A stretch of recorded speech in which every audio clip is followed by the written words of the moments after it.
looked at by our descendants, like a Dead Sea Scroll in 1,000 years' time, what would you think it's worth telling that generation? Mind spins in spirals like the cogito. I think, therefore, but do I even know? Hume said the sun might not rise in the morning. Patterns ain't proof, just habits we adorn.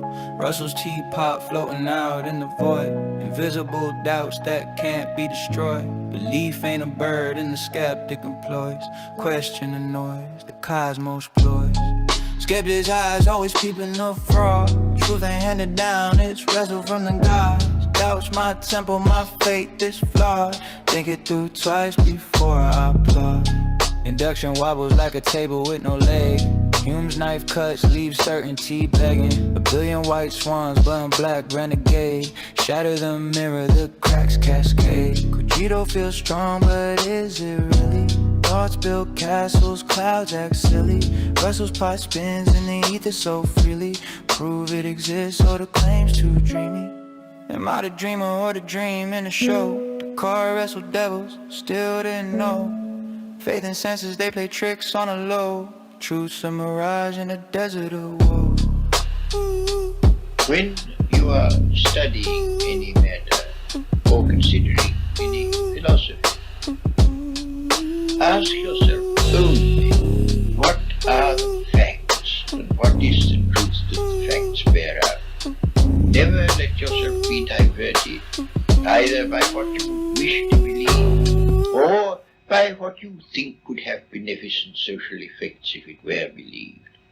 But look only and solely at what are the facts.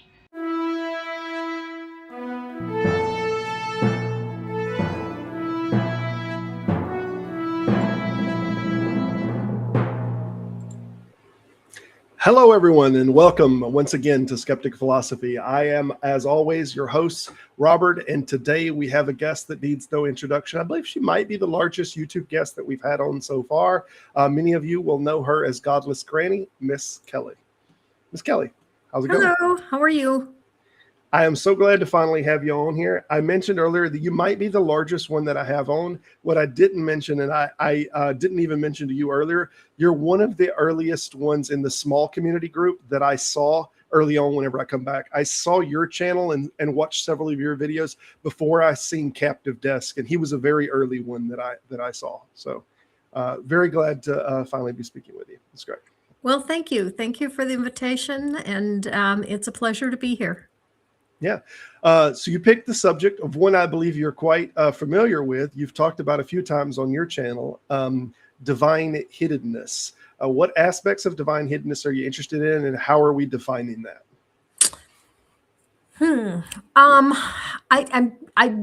a little confused by aspects because to me it's just one cohesive argument. It's an internal critique of Christianity as a whole. Some people say it disproves God, and it really doesn't. It only disproves a triomni God. Because if you've got a God that's not all loving or a God that's not all powerful, that God could obviously exist despite being hidden. It's possible that it just isn't capable of revealing itself. But the reason that this argument is so near and dear to my heart is because for 42 years, I was a believer, and I was all in on my belief. The armor, they talk about the armor of God, the shield of faith, the helmet of salvation, the sword of the Spirit, the breastplate of righteousness, gird your loins with the belt of truth, all of that. Mine was rock solid. And I knew it was rock solid because in 1984, I went through the worst possible tragedy. Mm-hmm. And going through that tragedy, I came out on the other side still believing in God, despite the tragedy. And for anyone who doesn't know, the tragedy was my first child was stillborn.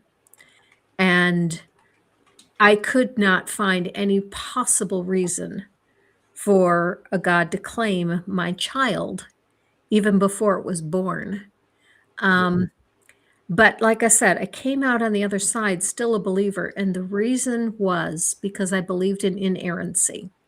And as long as the Bible was inerrant, I would believe it wholeheartedly. Hey, Leo, good to see Leo here. Yeah. And yeah, good to see you too, Robin.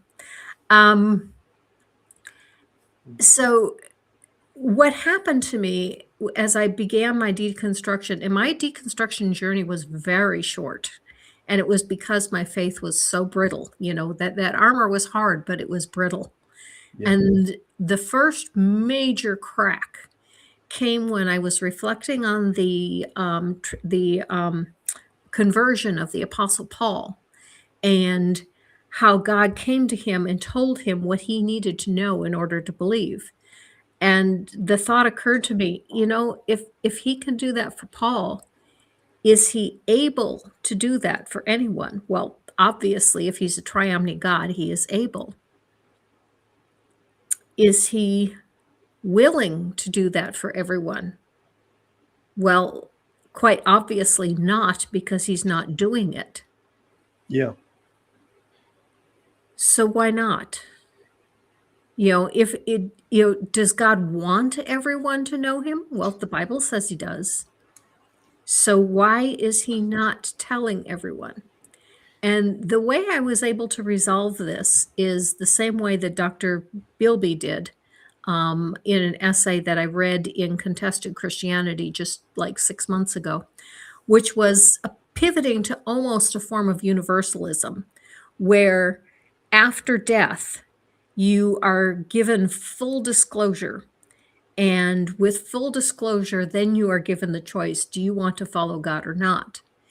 And to me, that is the only way that God could still make sense, is if there is a point of full disclosure. And so that's where I went. But I still held to biblical inerrancy. And the way I did that was, the Bible tells us about what happens on life here. And Christians tell us that you can't choose God after death. But there's nothing in the Bible that says that. And so I could still hold to biblical inerrancy and still believe that there was a possibility of being saved after death. But then my son told me that Noah's flood never happened. And I know that sounds funny, because all of us know that Noah's flood never happened. But at that time, I didn't. And the reason that he gave me, the one reason he gave me for Noah's flood not happening, was really a rather silly one. He says, Mom, the poop on the boat would have killed them all. Yeah.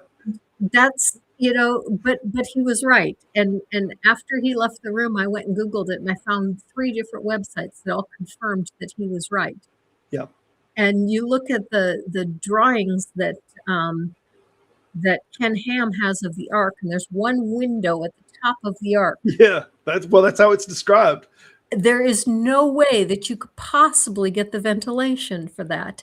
Yeah. And I had known, even before my son told me that, a little bit about pig farming. And the only reason I'd looked up pig farming was because I rode my bicycle past a pig farm frequently. And boy, did it stink when you got within a half mile of that farm. And I just looked up some information on pig farming because of that, and discovered that if you take pigs and put them in a barn and close the doors and do not have any ventilation, the pigs will all die.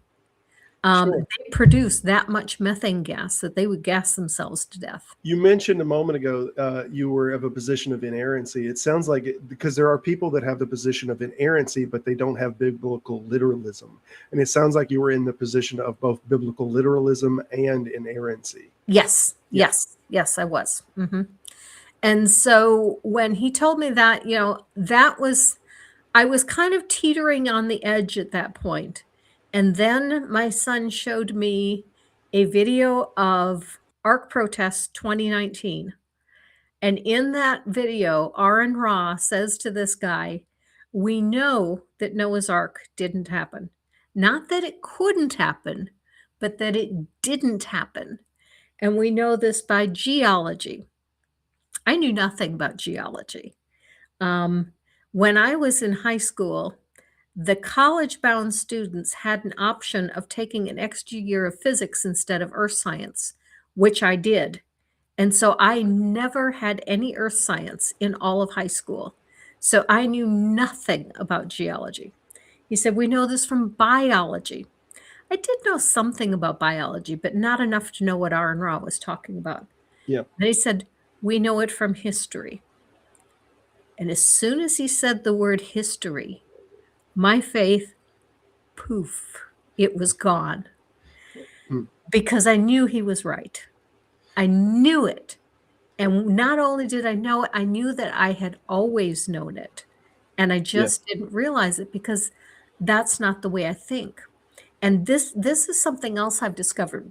Different people think differently. I have a daughter who thinks so differently than me that it baffles me.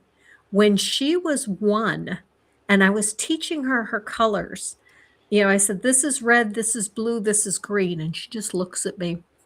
This is red, this is blue, this is green. And she just looks at me. This is red, this is blue, this is green. She goes, red, blue, green, orange, yellow, pink, purple. And I'm going, how on earth did she do that?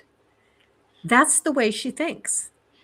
Once she gets a concept, she will draw all the information from her brain that relates to that concept and she can put it all together. I can't do that. I have to have the connection directly between each folder. And so even though I knew from history that 6,000 years ago, there wasn't a global flood that wiped out the entire population of the earth, and they were all replaced by Babylonians, because at no time did I ever connect what I knew about history with what I knew about religion. Yeah. And my brother-in-law does this. And I've seen many people do it. It's a schism of the brain that you can hold two things to be mutually, that they're both true, but you never rectify the two of them. I remember he had a horseshoe crab and he believed in, evolution. He believes the ark, he believes all this, but he has a horseshoe crab and he's like, this horseshoe crab, this is one of the most unchanged species ever, and I'm like, yeah, that's absolutely true. But was it on the ark? And then there's this thing like, no, it wouldn't have needed to be on the ark, but you're now trying to, this ideology that you have and this ideology that you have, and you're trying to rectify them. And it makes a lot of people crash, but it's like they can hold two different things true in two different parts of the brain. It's crazy. Right. I need something to tell me, hey, think about these two things together. Otherwise, I just don't do it. That's why my daughter is so much more intelligent than I am. People think about things in different ways. So, so I think the main Schellenberg one that we were going to talk on, and I wanted to pose it this way, and Schellenberg's had it posed a few different ways, but I wanted to see if you're okay with the vocabulary here, and this is the primary of the topic. If a perfectly loving God exists, then every sincere, non-resistant person would be able to believe in God and enter a relationship with him even. But many such people lack belief. Therefore, this counts as evidence against the existence of such a God. I think you're going for the red book right now. If I had to guess, I am. There it is. Okay. Yes, to see the exact framing. Because I want to change one word. Okay. All right. And the word I want to change is non-resistant. Okay. And I just came upon this change within the last month. And I came upon the change because I was listening to a conversation. How much time do we have? Oh, we have plenty of time. We're at 15 minutes, and we got a total of 45 minutes left before we bring the guest on. I listened to a conversation between Eric Hernandez and Dr. Troy Stober. For those who don't know them, Hernandez is a smug apologist who is not a very pleasant person. Dr. Troy Stober is fairly new to the atheist circles. He just started his own channel. He's a former Catholic. He's a pediatrician. But philosophy is not his thing, and he did not do very well in this conversation. But one of the things that came out in this conversation was Dr. Stober was trying to argue the divine hiddenness problem, and he was using the term non-resistant non-believer. And Hernandez made the point, Well, God could reveal himself to a non-resistant non-believer, and the non-resistant non-believer could reject him nonetheless. Mm. And I went back to Schellenberg to see how he handled this problem. And the answer is he defines it differently. God exists and has intentionally withheld or permitted to be obscured strong evidence of his existence is premise one. Premise two is if God exists and is perfectly loving, reasonable non-belief does not occur. Mm. And so I have started, instead of talking about the non-resistant non-believer, the reasonable non-believer, because Hernandez is right. A non-resistant person could still reject an argument that is brought to them, with strong evidence, but a Sure. reasonable person cannot. Yeah. Yeah, or just get to the position that you don't hold this for a reasonable thing. And this could be reasonable just if you accept the falsifiability standard. Like if you say the falsifiability standard is reasonable and we can't falsify claim A, then we should not hold claim A true. That alone is reasonable to hold the position, right? I'm sorry, I'm not If, quite if we following. say, if you say the falsifiability standard is a good, that it's a good standard, that we shouldn't hold A or X to be true unless it meets the falsifiability standard, and that this A or X is said, oh, well, it can't meet the falsifiability standard, then it is already reasonable to not hold it true. Correct. Yeah. And so, if there is an all-loving God and this God is omniscient, he would be able to present himself in a way that the evidence would be falsifiable, that it would be reasonable, and that a reasonable person would not be able to discredit it. Yep. Yeah. All right. Well, that's a good opening. Mhm. I think the biggest pushback on this is, and I'm sure you've heard it many times, is free will. This has always been the biggest argument as to why God won't reveal himself in a non-ambiguous way. And I thought the argument was interesting because it doesn't seem to be biblically supported. I've never it's seen not. anything It's definitely supported. not. Right. So this ideal of free will, or that God wouldn't infringe on your free will, seems to be like an intuition thing that people wouldn't want their free will messed with. So therefore God wouldn't do this. And that's why it's used as a defense. I'm curious what you think about it. Well, okay. Number one, you cannot make a free will choice if you don't have the proper information. Right. If your doctor comes to you and tells you you have cancer, which treatment option do you want? And doesn't tell you what the treatment options are, and doesn't tell you what the effects of them are, and doesn't tell you what's going to happen with them, you cannot make an informed choice. And if what God wants is for you to guess whether he's God or not, that's not a free will choice. So the only way a person can make a free will choice is if God reveals all of the information to you so that you can make that free will choice. And then my second pushback is that it is not biblically supported. And the three examples I point to are Adam, Judas, and Paul.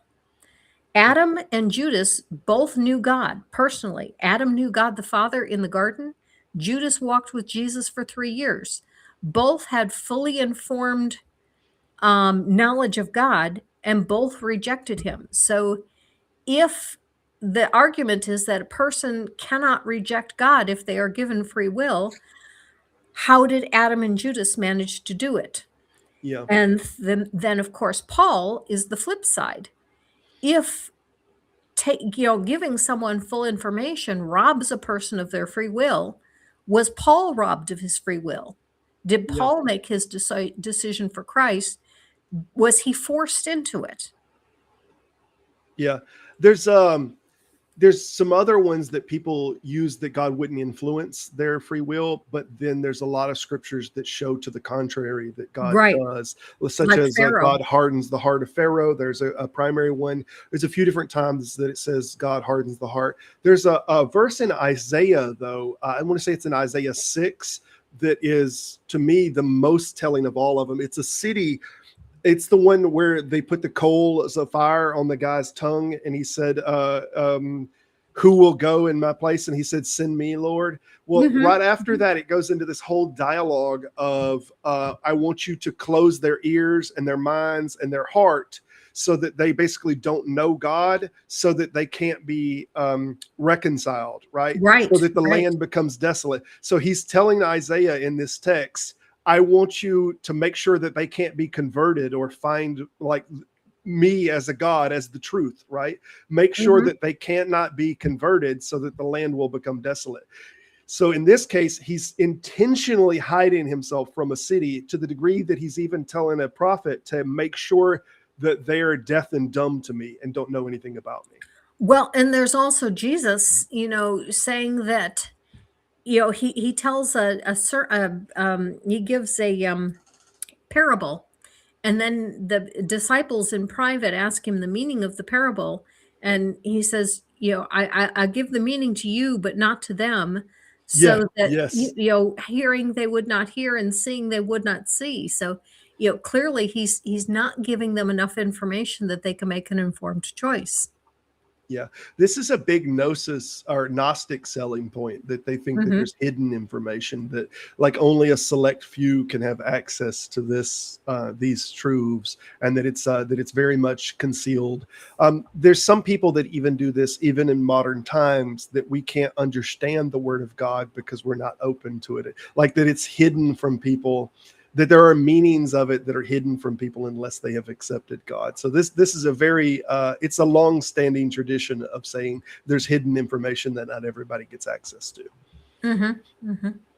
Yeah. So with the divine hiddenness thing, you mentioned the you mentioned earlier that it's the triomny problem. That the primary thing that it's causing, that these things, it's like defining the corners of a cube and saying this is what a cube's shape is, and this is what it is to be a circle, and now saying these things can't be both, right?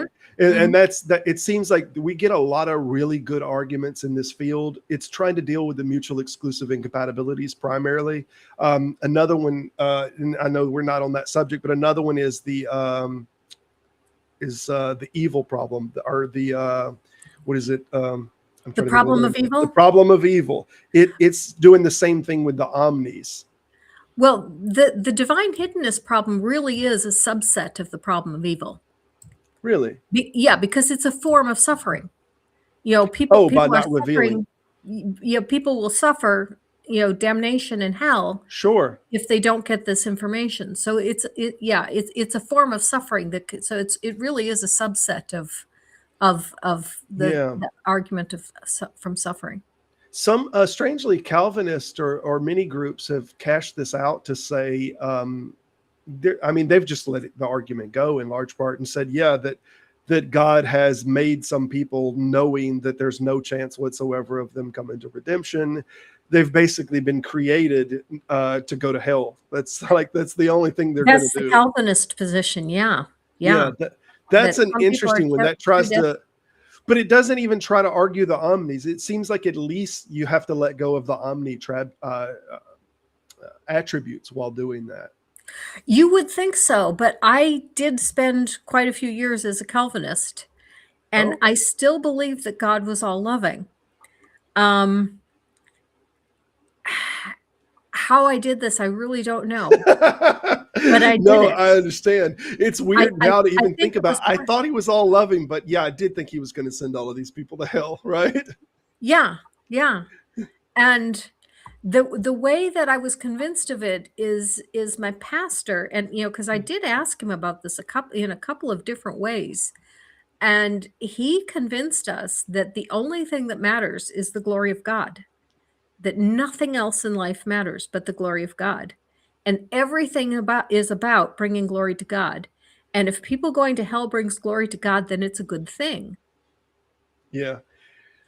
Yeah, that's crazy. That's kind of defining the paradigm of what's good. It's like your intuitions of what you think is good, forget those. Those don't really matter. But that's been in this game for a long time. Like it's been in the apologetics game to say, that even the act of like killing children can be good if that's what God wants. That's just Exactly. then it is necessarily good.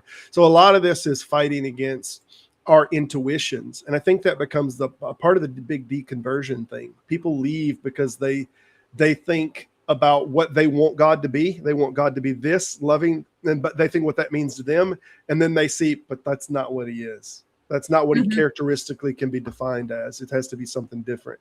And maybe that's more their chink in the armor. If you don't mind, there is something I'd like to bring up from Sure. chapter 2 of Schellenberg's book, and Okay. that is he did not write it directly in response to Beelby, but it answers Beelby's question about, could it be that, people just make a choice after they die? And his response to that, and he does respond to that question directly, he just doesn't do it in response to Beelby personally. There's someone else that he wrote that in response to. But anyway, he said, if there is an all-loving God, and having a relationship with him is important, and that's a good thing, then having a relationship with him in this life would be important too. And an all-loving God would want that relationship with people during this life. And so to deny people a relationship with him in this life and making them wait until after they die, that also would not be an act of an all-loving God. Yeah, this problem's old. It goes back. And I wanted to mention to you, I don't know if you know, Peter, First and Second Peter, obviously they're not believed to be written by Peter. They're pseudepigraphic and they're fairly late in the game. I think Second Peter is the later one. And I think it's Second Peter that plays with this idea that when Jesus died, that he went into hell and that he spoke to the prophets and all of old. It was just the grave, right? And gave them an opportunity to be saved is what some people twisted into. That it's not quite what the text said. I've never heard that interpretation. Yeah, well, that's interesting. When we get a little further along, we get some guests in here. I might see if I can pull it up. But okay. I'm pretty sure it's in Second Peter. But it's this idea that Jesus went into the grave and that he spoke to the people in the grave, which were, I think it wasn't Abraham. Someone was mentioned by name, but the grave just had the connotation. It wasn't the connotation of hell. It was more the Hades kind of connotation. They just left that in place to be the grave, I believe, in the KJV. But the idea was that he gave, that Christians will now tout anyway, is that he gave them the opportunity then to be saved. And something very similar is done by the Mormons in the, I think it's the Book of Moroni or something, that they, because they were trying to rectify all of the millions of people that didn't hear about Christ. They never would have even had an opportunity. It wasn't even in their country, right? But they wanted a way to say, well, God wouldn't just send all them to hell, right? They wanted to, let's put a little patchwork on here and make sure that they had an opportunity at least to be saved. But that seems like that's humans' intuitions to say, well, God wouldn't be unfair. He wouldn't do this. So we have to make a way that he would have offered an opportunity to save and reveal himself. That's interesting. Yeah. Yeah. You mentioned something that I have never done any research into, and I'm curious about. I'm not well versed in philosophy. Most of what I know about philosophy, I've learned from listening to YouTube and from reading Schellenberg. But you said the argument is older than that. Do you know who first came up with the argument and when that was? Oh, you're talking about the hiddenness argument? No, I as far as it being put in print, it wouldn't be in philosophy. It would be in the older Eusebius writings and stuff. We're trying to defend. So the reason that I mentioned that is Second Peter is a late addition in the Christian writings. So it seems like this verse about him going into hell and witnessing to, like, this is likely a way the early church is trying to fix what they have in their own mind of, wait, how do all these people accept Jesus? There's only one way to heaven, is through him. But all of the people that died in the past, like, how do they make it? So then there's these later and later editions, with Second Peter being one of the late ones. Like, it wasn't so much philosophy that's messing with this. This is like early Christians are like, oh God, this is not fair unless people get an opportunity to hear about Jesus. We can't just say, there's only one way to heaven, and that you must go through him unless he can gain access to all of these people. So even in 2 Peter, something that made it in the Bible, this seems like something they're playing with. Okay. And then when you see Joseph Smith's writings with the Moroni and all, he's trying to rectify all of these other cultures some way that they would have had an opportunity to because they don't want to settle with this idea that no one had a chance. They don't like this. This feels unfair to them. So now they've got to snowball something. But that's what I was referring to, not so much something that's written in philosophical papers. Okay. But all right. So I was curious. We mentioned earlier the free will argument. Is that the biggest argument that you see brung in apologetics against the proposition Yes. of divine hiddenness? Yes. Any Definitely. others that you've seen? The only other one I have seen is the one I mentioned from Dr. Bealby, the post-death argument. The post-death argument, which is it's the same sentiment. Now, Eric Hernandez doesn't say this directly, but he kind of indirectly denies that the reasonable unbeliever exists. And that's really the only other place you can go, is to deny that reasonable unbelief exists. And the way he does it is he just says that, anyone that would accept God will reveal himself to. And so if God hasn't revealed himself to you, then God already knows that you're not going to accept it. So basically, anyone who isn't a believer isn't a reasonable unbeliever, because they wouldn't accept it even if they knew. That's interesting. So this is like this prejudgment thing. This almost gets Calvinist. It almost gets It almost Calvinist. goes to predestination. Yep. Yeah, almost. yeah, exactly. Well, God knows the hearts already, so he wouldn't even be concerned with giving them an opportunity. The thing that I can't get the believer to think about, even I have tried desperately and I cannot get them to think about, is, okay, didn't God make your heart? And if he knows what you are going to decide even before you exist. Oh, Rabbity, divine hiddenness is an old problem and first appears in print in the Bible. Isaiah 45 and Psalm 22 mentioned. Okay. It's a biblical problem. Okay. Oops, sorry. Anyway, so if God knows what you are going to decide before you exist, and then he makes you, and I got this from Trolley Dave, indirectly. I asked Trolley Dave about something different, and he's the one that helped me focus the argument that, on predestination, that the problem with the free will argument isn't that God forces you, but that God creates you. And if God creates you, knowing what you are going to do before you exist, and then he's the one that decides how you're going to be made, you cannot avoid predestination. You have to do what he made you, knowing Sure. You can't decide differently than what he knew you would do even before you existed. Yeah. All of these are super interesting, but I have found that all of them run into an inevitable problem. And that's and I've mentioned it probably on this channel a few times before. There's this idea that God has an intention. He has an end result that he wants, right? So he wants everyone in heaven with him. He wants a bride, as the Bible says. He wants a group. Then if God is all powerful, why not just create the end result? Yes. It's almost like the last Thursdayism. You can have it already preloaded with everything that the universe would shape, right? And if there isn't a free will in that sense, that there's this predestination, then why not just start at the destination? And it's a problem. Yeah, I hadn't thought of it that way. The way that I went in that general direction was, I've argued about, why does God make people that he knows are not going to choose him? And Frank Turek's argument in response is ridiculous, which is, he says that God can't do that. He says it's logically possible, but it's not feasible. And he says the reason it's not feasible is everyone has unbelievers in their lineage.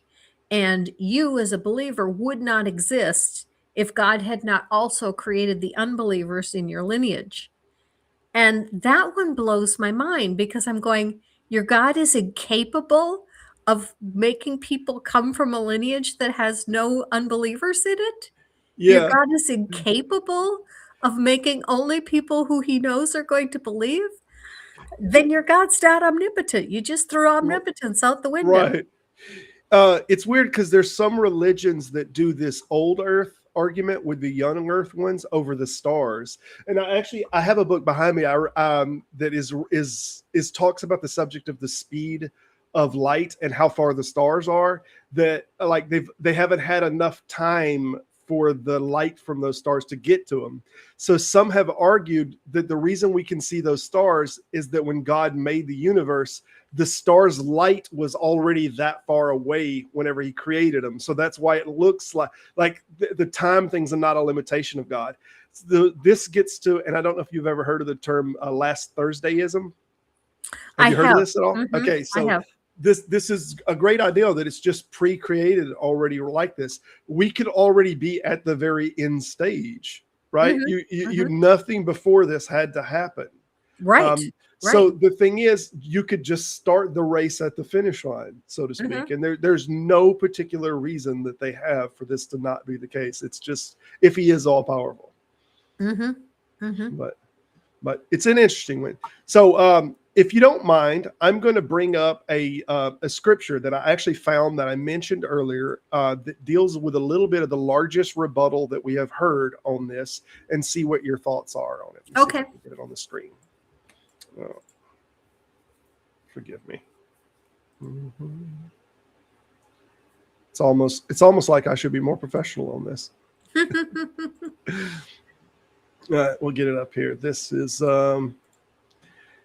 from Isaiah. This is the Isaiah. Isaiah Yep, I 6. We're going to use recognize the KJV one here. And I think it was at Purge. Let's see. Also, I heard the voice of the Lord saying, "Whom shall I send, and whom will go for us?" Then said I, "Here am I, send me." And he said, "Go and tell this people, hear ye indeed, but understand not, and see ye indeed, but perceive not. Make the heart of the people fat, and make their ears heavy, and shut their eyes, lest they see with their eyes, and hear with their ears, and understand with their heart, and convert, and be healed." Then said I, "Lord, how long?" And he answered, "Until the cities be wasted without inhabitants, and the houses without man, and the land be utterly desolate, and the Lord have removed men far away, and there be a great forsakening in the midst of the land." So this is something that it looks like to me that God wanted this prophet to run people away from believing in this. I don't want them to believe in me, and I want you to make sure you stop them from believing in me and converting. Yep. So it's like the free will argument. Not only do we not have a basis in the Bible for saying that God would not intervene, but we actually have an account in the Bible that God does intervene in making sure that people don't see or come to him. Yep. So I think the argument of free will, I think this verse, if no other verse destroys it, this absolutely shatters it. Now, I know that as a believer, when I read that, I would have looked at that as being confined to a particular city at a particular time, and God had already judged this city, and God had the right to judge this city and decide that he was going to destroy this city, and so problem solved. Not really, but that's the way I saw it as a believer. But I am not willing that any should perish. It's still not a problem solved, right? We know when you try to reconcile it to ideas that God's not willing that any should perish, but he's totally okay with these perishing. He's totally okay with this one becoming desolate. And I don't remember what the narrative is, why they wanted the city. So forget all of the inhabitants in here. We want them to turn away and all. I don't remember the total longer narrative. Yeah, one other point that I bring up to Christians, and I don't know why more of them, well, I do know why more of them don't think about this, but it's something they need to think about, is if the God is only revealing himself to the Christians, to the believers, why so few? Yeah. Only a third of humanity claims to be identifies as Christian. And yet, if you ask, particularly the Protestant Christians who say that most Catholics are not saved, then you have to cut that from 30% to 15%.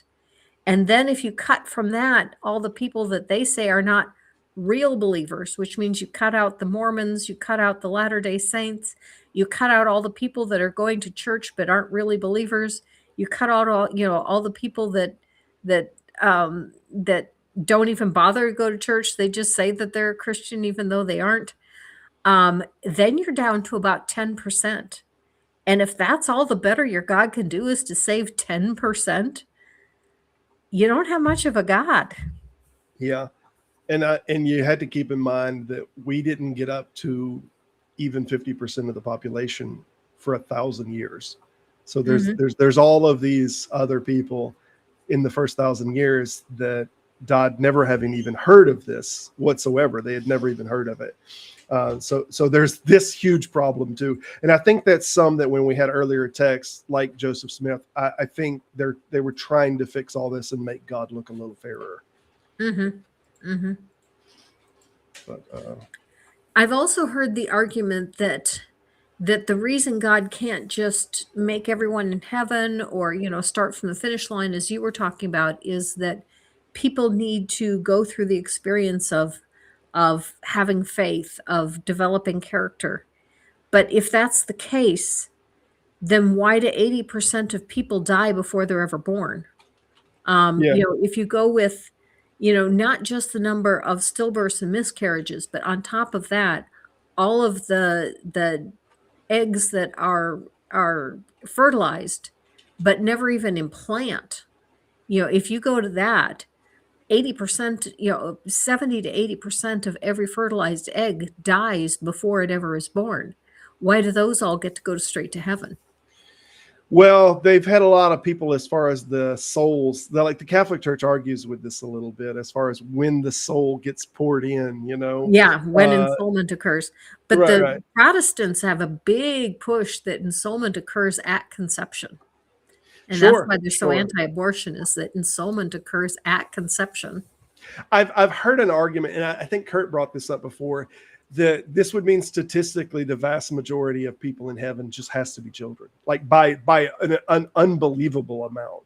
Like if we think about all of the children that died, all of the fetuses that died, and they are definitely going to get in, whereas all of the people that die, they're not a guarantee. So I don't know there's probably a way to try to figure out some of the numbers, but if I had to guess, I mean, we're talking about like 80% of the population are children. Yeah. Oh no, it'd have to be way more than that. Because in addition to that, everybody that dies before they reach the age of accountability goes straight to heaven. Sure. Which includes all of those children that are starving in Africa. Right. And then on top of that, of the adults, only maybe 10 to 20% of them are going to heaven. Yeah. Straight is the way and narrow is the gate. But few there be that find it. I love that like now in modern times that so many different churches will play with this though at different levels. And you have more fundamentalists that are like, no, only a few are getting in. And we narrow it down to more and more fundamentalists till we get to the point of some are like, no, only 144 and maybe this group and that group. So some are super select and some are like, no, like millions will be in there. But either way, for sure, there'll be a lot of children. And you brought up the narrow is the gate verse, and that's another verse that really hit me after I came on the divine hiddenness problem, is the word find in that verse. Few, narrow is the gate and few find it. Yes. It's not that God has revealed it to them and they go through it because it's been revealed to them. No, it's been hidden even from the believer. Yeah. They have to go find it. Yeah, it's not. It's as if you could have said choose there, right? You could have easily Exactly. done that. Right. But if you're going to take Exactly. it in the most strict form, and we're going to say biblical literacy, and it meant what it said, there's few that are even going to find it. Forget Hmm. choosing it; they're not even Hmm. going to find it. So that's a very interesting point. Hey, Kurt, how's it going, man? So we got about 15 minutes. We'll open it up. If y'all don't know Godless Granny, she is quite prominent in the YouTube scene in these smaller atheist communities. I think you're like what 12 to 15,000 subscribers or something. I So hit 12,600 this week. fantastic. So definitely, and you've been chugging at this for a few years now, huh? I have, and my channel stagnated for a while, and somebody tried to do a smear campaign against me, and it backfired because he was trying to attack a few people in the larger community. Mhm. And a couple of the people in the larger community, when they saw that he was coming after me, said something. And a bunch of people came and subscribed to me because he was trying to cost me subscribers. And I mentioned that I had lost 2 subscribers due to his smear campaign. And then in the next week, I got 500 to replace Wow. them. So Yes. thanks for the smear campaign, Right. huh? I appreciate Exactly. it. It's very appreciate that much. I hope somebody like that could give me a smear campaign. But yeah, no, that's great. Then it's not uncommon. I've had a few people target me specifically in the hacking area, and I've had someone come to my house, and I really haven't engaged much with the debate scene. So it was primarily because of the debate scene that I have engaged with, but I barely even engage with the debate scene.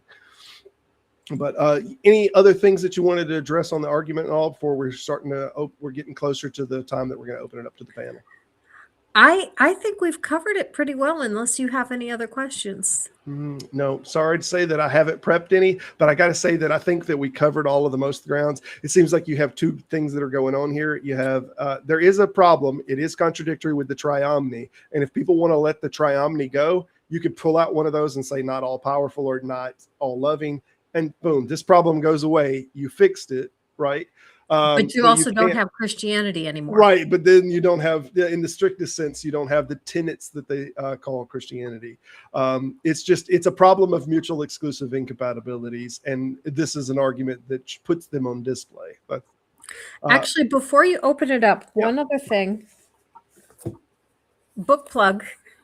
All right. Okay. This is a book not very many people know about. What God Would Have Known. It's a brand new book by J.L. Schellenberg. And in it, he makes a new argument. It is a novel argument. And I've finished the preface and I've started the introduction, so I'm not very far into it. But the novel argument is on human development. And that, and for those of you here, this is going to be my short that's going to come out on Tuesday. Your viewers get a preview of next week's short. There you go. That if there is a God that is omniscient, it would have known all of human development. So it would have known that we were going through a period where we had geocentricity. He would have had known that we were going to go through a period of not understanding germ theory.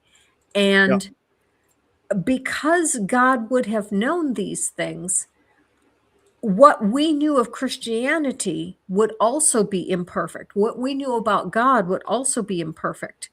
And because Christian theology Put is your imperfect, link up here. I'm sorry, what? My apologies. My apologies. I'm gonna put your link up here and pin it in there. Oh. Y'all check out Godless Granny. I was seeing the video. I was hearing 2 voices at the same time. Okay. Okay. So because human understanding of Christianity is imperfect, it is I lost the word. It is unworthy. That human understanding of God is unworthy of God because it is imperfect and because it is, it has yet to develop. And if Christianity is unworthy of God, what is it? And I don't know where he's going to go with this because, like I said, I've just started it. But it's a really interesting idea of Christianity being unworthy of God. There's this very similar one to this. While you mentioned the subject, there's this very similar one that people use all the time, that something like the Big Bang or some new development is, it now shows that God like started the universe. So now we have these arguments of, and people have said that the best arguments are of contingency, and that the beginning had to start, and this is the most logical reason why we know there is a thing. But then the argument is like, so if this is the primary one, that this is why we should believe that there is this contingent thing, when all of the Christians didn't believe the universe had a start, then were they unjustified in believing? Does this make sense? Like, because now all of the Christians come to this conclusion, and now you're saying this is the big one that justifies them believing it. Well, they started believing it, and we didn't even have this when they thought the universe worked completely different. Were they not justified in coming into that conclusion? Anyway, I wanted to mention it. I thought it was a fairly similar one to what you were talking about. All right. That said, we're on with Miss Kelly, Godless Granny, and I'm going to go ahead and put a link in the description and let some people come in here. If you got any questions, please start putting your questions in the chat, and we'll try to take on some questions also. We'll try to go back a little bit and try to field some of the questions as well. But I'm going to try to get this link pinned, but people are welcome to come in. All right, I'm going to go back and pin this while the link is now public, so we'll get a few people start coming in. Okay.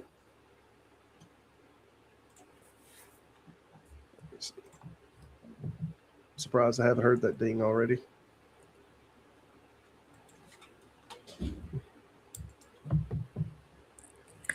I don't know. I find the divine hiddenness problem to be completely undefeatable. You know, every Christian that I have seen that has tried to take it on, Robin, how's it going? The way they handle it is by avoiding it. It's going good. I come in to say hi. Hey, Granny. How are you? Hello. How are you? I've met Granny in person. She's awesome. Sorry. Well, thank you. Howdy. You're awesome too. I think you are awesome too. In fact, I have your sticker still that you gave me with your. But Cool. Robert, you pinned Jill's channel. I don't know what, like, it's the her. I must have clicked on the wrong one. My apologies. It's like I'm in such a great running spirit today. I'm doing everything right so far, huh? Yeah. No, I now what's pinned is the link to come in. So Okay. I was We all need to go to Jill's channel, I'm sure, just to see what it's like. I posted a link, to everybody's channel that was in chat that I saw that was here that had a channel. So good. I appreciate it. Go back and find them. But it was great listening to you talk, Granny. I loved your speech and stuff. You are going to be at the Ark Counter, right, this year? I am going to be at an Ark Encounter. Some of us are staying at an Airbnb on Saturday night, and I'm going to speak at the Airbnb to those who are there. And then I also have my speech at the Ark protest. I'll be there. At the Airbnb. That's where I'm staying. Oh, cool. You talking about the one with Joe? Let's not dox ourselves. But I'm not gonna say where it's at. But that's like that. I think I'll be at the same one. I'm not sure. Kentucky Atheist set it up. Yes. Wherever he sends me, that's where I'm going. Yeah, I think we're all staying together. Yeah. Yeah, I think so. Yeah, it was great meeting you. But I'm just gonna jump off real quick. I just want to say hi because I've got 2 channels that are running right now that I'm trying to mod for. So thanks, Appreciate Rob. it, Robin. Thanks, Good seeing you, Robert. Robin. Love you. I'll see you in a few weeks there, Granny. Yep. Bye. Bye. Kurt, what's your thoughts on Kurt. all of this? So with the demographics of heaven issue, I really do think it's undersold. It's such a serious problem because if the conception initiates every soul, and all souls that die before the age of accountability go to heaven, it means that heaven has a culture that's completely unaware of earth. But much more importantly, it means the plan of salvation was for a rounding error, right? The entire plan of salvation yielded almost none of the population that is saved. So it really is a deep hit at the like evidentiary problem of evil, because all of that evil exists so there can be a plan of salvation, but the plan of salvation has almost no effect on almost every saved person. Mhm. And you touched on something that I didn't mention, which is not mentioned much in Schellenberg. Well, it's not mentioned at all in Schellenberg's original book, but I believe it is in the later editions that I don't have, because I've heard other people mention it, and that is that if there was a God that wanted people to believe in him, why is he racist? Because not only, do we have a problem of not everyone being saved, but people are being saved disproportionately, and with predominantly white people being saved and Hispanic people being saved. But Asian people are being discounted. Asian people are disproportionately the predominant ones that are headed for hell. Yeah, I've Yep. said this before, that Christians need to let go of this triomny. They like, if they really wanted to create some consistency here, they would get rid of this triomny thing. They would just be finished with it. Whether you're talking about the all-powerful, which, by the way, I think is only mentioned primarily in Psalms or Proverbs, this ideal of being all-powerful. So this could be just wrapped up to being, a poetic kind of thing. Like, you don't need to make it doctorial to start with. But the other one is, you mentioned racism. We've seen with the Gentiles that until the lady touched the hem of Jesus's garment, he was completely content. He said many times, go to the house of the Israel, go to the Jews and all, and to preach to them. He never wanted this to be to the Gentiles until this lady gives him this one-line zinger of, even the dogs can, eat from the master's table. Oh, that's it. That changes everything. Now all of these other people can be saved. Before that, Jesus was completely content with the salvation not being for the Gentiles. Mhm. You're doing a mashup of two stories, though. The woman who touches his hem with the flocks was Israelite. The Syrophoenician woman was asking. You are right. Is the healing of her Syrophoenician woman? child. You're right. It's her child. She wanted to be saved, not the lady that touched the hem. You're correct. Yeah. But just to go back one more time, there is a small repair for the racism if the childhood population of heaven is correct. Because if all the children go regardless of their beliefs, then the 95% of heaven that's children who died before the age of accountability would be racially diverse. True, but why is salvation being offered to primarily white and Hispanic people? Why are the adults not? Yeah, I agree, but Ed, how's it going, man? it's good to meet you, Kurt. Hello, Ed. Hey, Granny. It's been a while. It's been a while since I've been. It has been a while. Now, this problem was probably my pastoral nightmare constantly.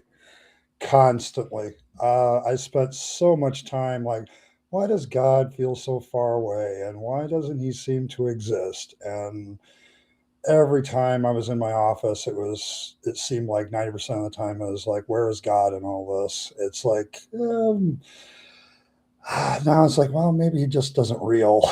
So it's like, he's just not here. But yeah, but I was looking up, it's an old problem. It goes back to the Bible. Like Psalm 22 has, I think it's David praying, where are you, kind of thing. Mm-hmm. Where is God? And I think Isaiah 45 has something in there about God is far away and I can't seem to know where he's real. So it's been around for a while. Mm-hmm. But yeah, Leviticus did the heavens are shut up like brass. Mm-hmm. They felt like they couldn't feel God, which was weird because Mother Teresa used similar vocabulary that I think was. I'm sorry, I think it's Deuteronomy that uses this term. But Mother Teresa wrote something similar, that she couldn't feel the presence of God, and I don't know if she did the heavens kind of brass thing. But yeah, I think this has been around a long time, that people are in a state that they feel like they can't feel God sometimes. Sometimes they're in, so they feel like, hey, God's hiding himself from me right now. Maybe it's something I've done is why I can't feel God or anything. So even theists have moments of where they can't see or feel.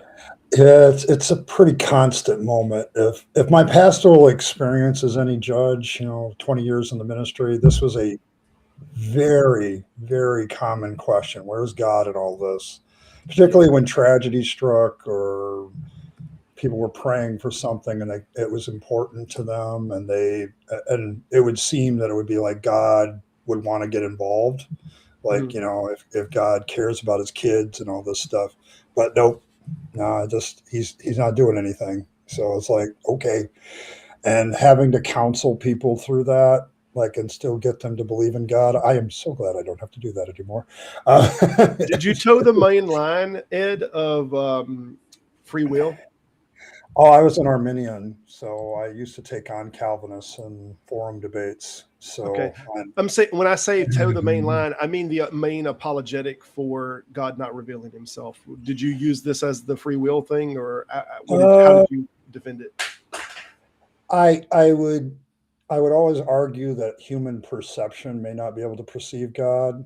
Like maybe we're just not in the right position to hear from God or listen to God, or it's the blame the customer motif. Yeah. That's what I always got was, if you can't hear God, just keep listening. You'll get it eventually. Yeah. You just gotta. I would teach when people are having trouble hearing God. I would usually teach like better prayer techniques, meditation, getting people to put themselves in a better position. Maybe you need to fast through this one to hear from God, or fast enough and you'll hear something. Yeah, you'll hear something. But but it's like it was always you're having a problem hearing, not that God is having a problem talking. Right. Like he was always talking. We just couldn't hear him. So go read your Bible more. One thing I was wondering was not when did people first experience, where is God? Because obviously that's been around forever, but when did divine hiddenness first get put into a syllogism? And I Googled that as we were talking, and actually it is Schellenberg that was the first to put it into syllogism form in 1993. So it hasn't been around that long. Well, I mean, I think we've known that hiddenness is going on for a long time. Exactly. But he's the one that formalized it as a philosophical argument. Yeah. That's he's the first one to do it recently. I was looking this up earlier. Anselm of Canterbury wrote about longing for God too, but he's a middle-aged guy. Yeah, it's just not the terminology. But he didn't use those terminology though. No. Yeah, what's interesting is there's another one that happens sometimes when you're asking for some kind of physical sign of revelation. Because what we have is there's obviously a contrast between the things that we read in the Bible, where God presently shows himself all the time, apparently comes down on Mount Ararat, talks about his foot landing on there, and now people can cash this out as, oh, this is all metaphorical, man. But the way that we get it described in there is even with the prophets arguing on the hill about my God's stronger than yours, and they have the altar where God sends down the pillar of fire that slurps up the offering and all the waters in the tray and all that. When the no concern for the free will of the priests of Baal. No concern with that at all. He's about to show himself, about to reveal this. So these things happen like over and over in the Bible, but now we have the contrast so that people are, and I think even St. Augustine is arguing this early on, that there's a change in dispensation, right? That God doesn't have to show himself as much anymore. He's trying to deal with the fact that these kind of obvious demonstrations don't happen any longer, allegedly. But this is weird that, like, even when you're making the divine hiddenness and the reasoning behind it, like, you're obviously treading on this ground. And I've heard people say, well, why can't you just pray and then God show himself? And I've heard many argue, well, that's tempting God, right? An argument for God to come and reveal himself. God, come show yourself that this is wrong because it's tempting the Lord. Have y'all ever heard this or used this argument? I have not. Maybe. I think I might have used that. Like, we have to let God see. The problem with counseling people in their relationship with God is a very inactive player in that relationship. Like, all the activity is happening on the other side.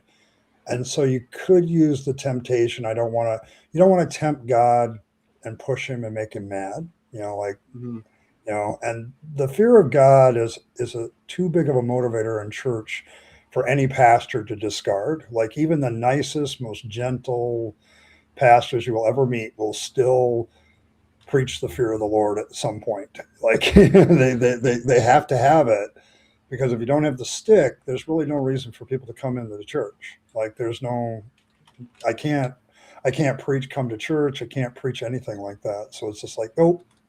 And so, yeah, I think I might have made that argument in a certain way. Like as God is setting the terms of the relationship, not you, kind of thing. So like, it's not it's more of a that way. Like, God sets the terms of the relationship. You just have to agree to the terms, and he's like, people go, okay, it seems like I'm doing all the work here. Yeah, you probably are. Yeah. Well, the tempter on the mountain that we now say is Satan, when he went up to be tempted, right? This was one of the things that, that you could jump off this rock, basically, and that the Lord will send angels to lift you up. If you're real, just go ahead and show it. Just go ahead and show it. And then there's, it's written that, not to tempt the Lord. So this is this is why I have heard and seen this text used as, well, you're not just going to say, hey, God, show up and stop this. No, there's a tornado outside. Just go out there and say, be gone. Right. And it just disperse. Right. Well, this would be tempting the Lord. Right. Have you ever seen the videos of the cloud whisperer? I can't say I have. Atheist pastor used to show this on his channel a few times. It's a guy that goes out with his camera, and he says that he can control the weather. And he says, watch this. And he'll point the camera up at a cloud, and he'll go, please disappear, please disappear, please disappear, until the cloud dissipates. There, I did it. He does it long enough, he's always going to be right. Exactly. So I've been thinking about this, and I think probably the first formalized inquiry philosophically with the divine hiddenness is really Epicurus's trilemma, which is sort of the reciprocal of the problem of evil, right? And and that's of course before there was a Christianity or anything. So he's responding to Plato's The Good and Aristotle's unmoved mover and all that. So this predates even Christianity. Yeah, it's saying, you're attributing these characteristics, but if God is this, it's doing the I won't say the triomny, but it's putting characteristics that makes it obvious that God's not concerned with this. He's not concerned with it. I do think there are a few people that deal with this before monotheism was a big thing too. Like, if the gods are real, why don't they show up? Kind of arguments. Like, there are a few of those. So it's an old argument. Yeah, Xenophanes was certainly like that, and Sextus Empiricus is another one who postulated that the gods didn't interact with the world at all. Yeah. So where are they? Yeah. They exist. Where are they? But yeah, it's this one on a practical side always gets to me, because it's like, you haven't had any real interactions with God. I get that all the time. Like, but when I'm talking to God, I'm like, are you talking to God?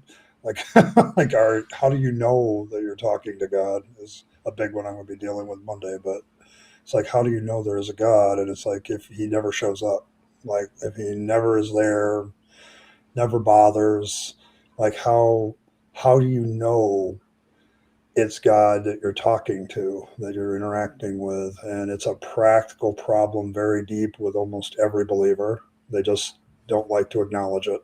They don't want to deal with it. So yeah, I remember hearing, I want to say his name was Graydon Squared. He used to do atheist rap back in the day. He had it's a kind of appeal to the stone line, but he said, of course there's no God. If there was, we wouldn't be having this conversation. It's one of those, like, if there was a God, it would be so obvious that there was a God that we wouldn't even be talking about this. That, like, the fact that this is even a conversation is hugely a detriment to the proposition that we're even talking about it. And I thought that was it's just a quick little one-liner. Yes, it's a little bit of appeal to the stone, but there's some truth in it. Yeah, I mean, there are people who hated Stalin, but nobody argued that Stalin didn't exist. Right.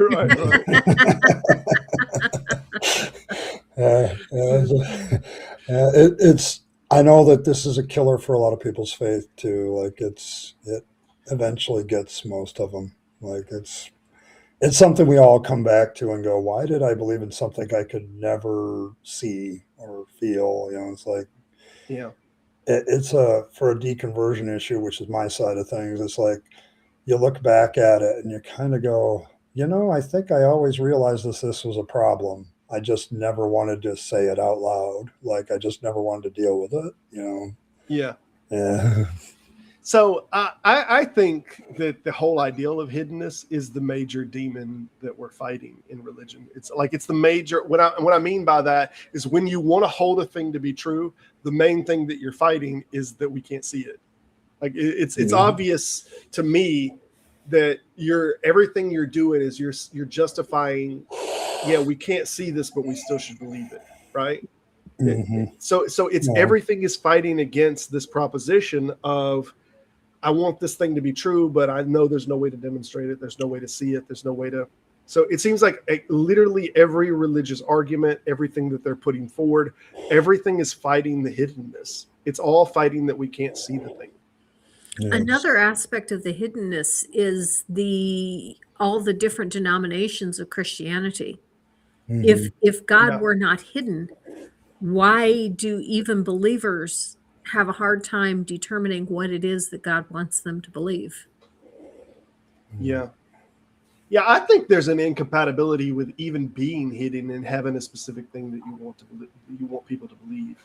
Like I think there's like if I wanted someone at work, or let's say I was a boss over a different group, but I wanted them to behave in a certain way, but I'm like, I won't reveal myself, or I won't reveal these things of how that's absolutely ridiculous. This is absurd. You would get what we have today, though, in Christianity is everybody's got their interpretation of what the boss wants. Like nobody, and that's why we have all the denominations, and that even within a certain church, like as a former Pentecostal who was hearing from God in the church, was always a big internal debate in every church that I was part of. Is like, who's the real spiritual one that's really hearing from God, and who's really got the boss's ear, kind of thing. And it's like, you have that problem inside of Christianity. It is the biggest problem inside of Christianity. Oh, absolutely. Yeah. So I don't know about you all, but when I was a theist, I absolutely did not believe people who said God had spoken to them. And I assumed when someone said God spoke to me that they were full of shit. And I paid no more attention to it when I was a theist than I do as an atheist. Like it just did not ever seem compelling to me that this person actually had information from God, because of the nature of the information, right? Oh, I think she's the girl for you. I think God told me. Well, I don't think he did. I don't think that's a good match. Like I had to deal with that a lot in the Pentecostal church, because they're always praying for God's will and hearing from the Holy Spirit and something like that. And that would be a very practical problem inside the Pentecostal church, because like, oh, I think that person's the person for that person. I mean, and I know, like as a pastor, I know both of their stories. I'm like, oh, hell no. That, that would be a recipe for disaster if those two got together. Yeah. It's like, but it's God's will, God's speaking. So I did once have an experience that was just the opposite, where I presented an idea. I was on the church board, and I presented an idea, and the idea was not well received. And the next time we met, I mentioned that I'd prayed about it and presented the same idea. And all of a sudden, oh yeah, that's what we should do. And it was because I prayed about it. I had an interesting one whenever I was young, and I guess about 17, before I started doing my ministry schooling, and which I only did a year and some change, and it was summer school stuff. But anyway, I was fixing to go into this youth camp program that was like a military youth camp thing, that I thought the Lord had compelled me to go in there, and I was going to witness to all of these young people and all. Like I totally feel this. And so my parents take me down there, and I'm signing up for it now. They're like, "You sure you want to do this?" Yes, I feel moved by God to this, that I'm going to minister to these people and all. So then I have to sign up why I'm doing this, that, and the other. And I'm like, oh, am I going to be dishonest about this? I don't want them to kick me out. So then I don't remember exactly what I write on there, but ultimately they reject me and they're like, nope, you're not coming to the youth camp thing. And then I have to deal with, but God told me I was supposed to do this, right?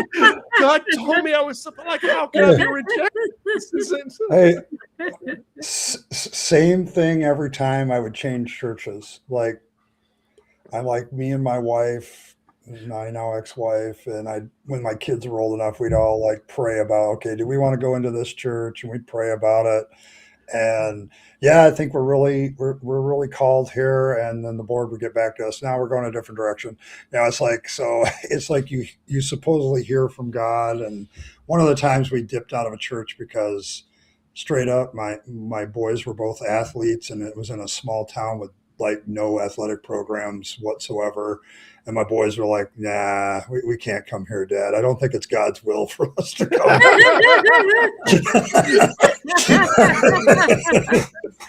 I'm like, yeah, I could see that. I could see where God wouldn't want us here. And I didn't take it. I didn't call back. Like, it feels like it's all tantamount to the dowsing rod, where you hold the dowsing rod and you're like, oh, I feel it in that direction. And like, we got our feelers out, because God is a quiet and subtle voice in our soul. And we got our feelers out and like, yep, that's what God wants me to do. And that seems like everybody is blindly doing it. Like, everyone in Christianity is got their dowsing rods of the soul out, and they're like, oh, yep, this is what God wants me to do. And everybody's being told different things. And it's crazy to me. It's crazy to me now looking back. It's as if we had a boss that gave some ambiguous thing to a bunch of people, and let's say he gave this ambiguous thing to a bunch of priests, right? And they're supposed to go follow this thing, and over a course of days, weeks, months, they're all trying to do this thing that the boss said, but they're all arguing and disagreeing with what it was that the boss meant. Well, why wouldn't the boss just show up and straighten this all out? And be like, no, that's not what I meant. Just do this. If you don't mind, I'd like to flesh out your example a little bit. Okay. Make it construction. The boss left a big pile of construction materials, but no blueprints. No blueprints. And sends them out and tells them, go make some houses. And they're all arguing as to what kind of houses they're supposed to make. Right.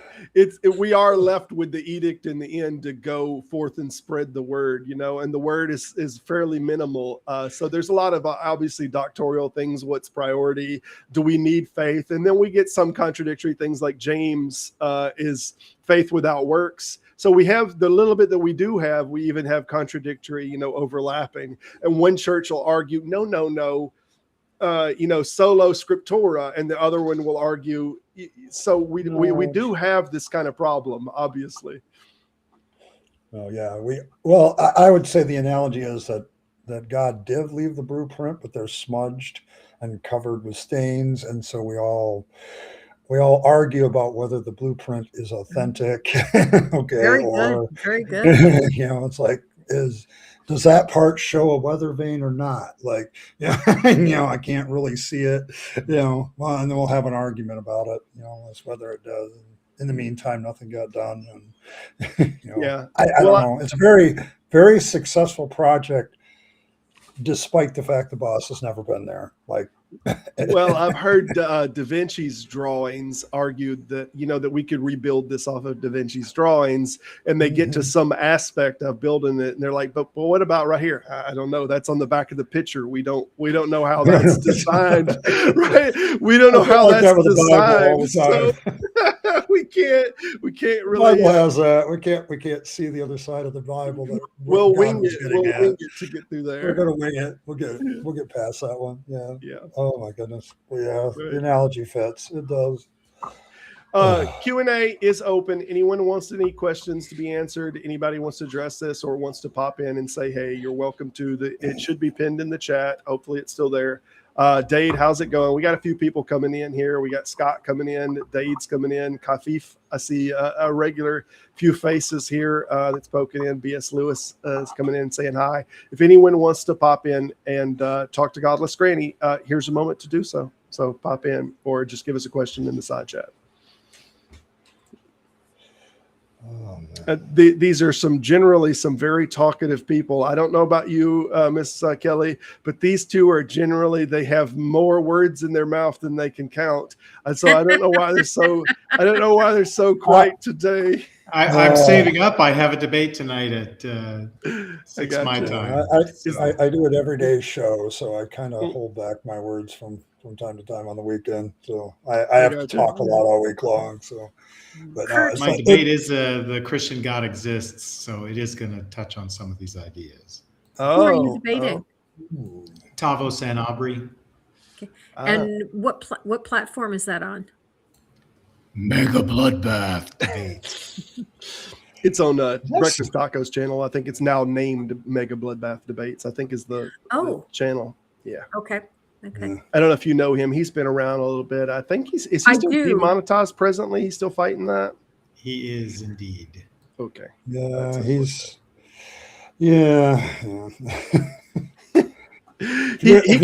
I like his organized debates. Some of his free for alls that people just come in there. Obviously, I know everybody's different strokes for different folks, but his organized debates where he has interlocutors come on there. I've actually seen some pretty good ones, and Kurt has been involved in some amazing ones.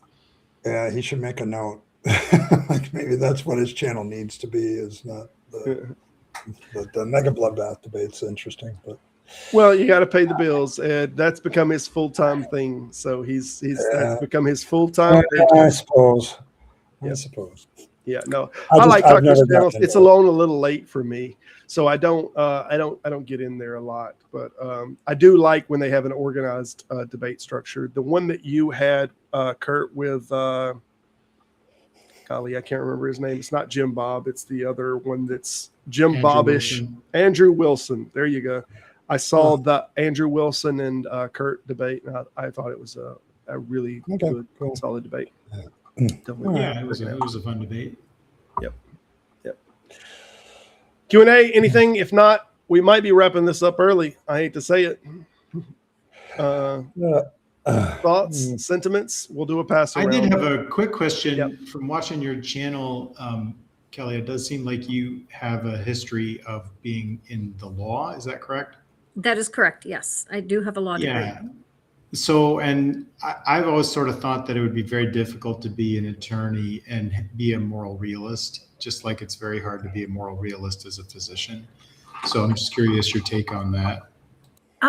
Okay. I don't know enough about philosophy to know what label correctly applies to me. To be a moral realist, what do you have to hold to? You have to hold that there are facts about morals that exist separate from human minds and are real. Okay. One of the reasons that I was able to do that is I worked in a very sheltered environment. My area of expertise was insurance law, and specifically workers' comp insurance law. And I worked at Brotherhood Mutual, which was a Christian company. Their niche market was they sold insurance policies to churches and church and parachurch organizations. And so the vast majority of the employees at the company were Christian. You did not have to be a Christian to work there. There was also a chapel service every Thursday morning at 9. Now, attendance was optional. So if you were not a Christian, you did not have to go, but it got you out of working for an hour. So if you wanted to go, you were welcome. And I only know of one employee that did not go on a regular basis. So as far as anyone challenging my Christian beliefs as an attorney, it didn't happen because the people I was interacting with, there were other lawyers that I would interact with that were also Christian on a regular basis. And that's probably why. Very interesting. Oh. So in a situation like that, the person who didn't go, did that Mhm. person get a lot of eyebrow raises, or? No, not really. We all accepted that he was an unbeliever, and that was that. I imagine enough. it must That's have good. felt awkward for him, but we all realized that he had to keep working while we were at chapel. Oh, and the other thing is, I went to a Baptist university to get my law degree. I got my law degree from Baylor. And so, I've always been in a very Christian sheltered, a Christian bubble everywhere I went. Yeah, I always loved telling presuppositionalists that my presupposition was absolutely that there was a God, because I only attended religious schools from like the beginning to all the way to the end. I never once went to a secular institution for any degree. So, yeah. Oh, okay. Scott is poking in here, y'all. We haven't said hey to him. Scott, how's it going, man? Good evening, folks, or after. Hey, Scott, good to see you. Hi, Scott. May I ask Godless Granny a question? Sure. Hey. Hey, you're a granny, so you have grandchildren, right? Yes. Are their Hi. parents believers, or you may have been asked this. I apologize. I had a nap. This No, afternoon. that's fine.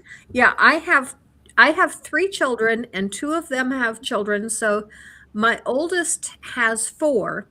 Now all of my children I sent to Christian schools because I was a believer while they were growing up, and so their entire schooling was Christian.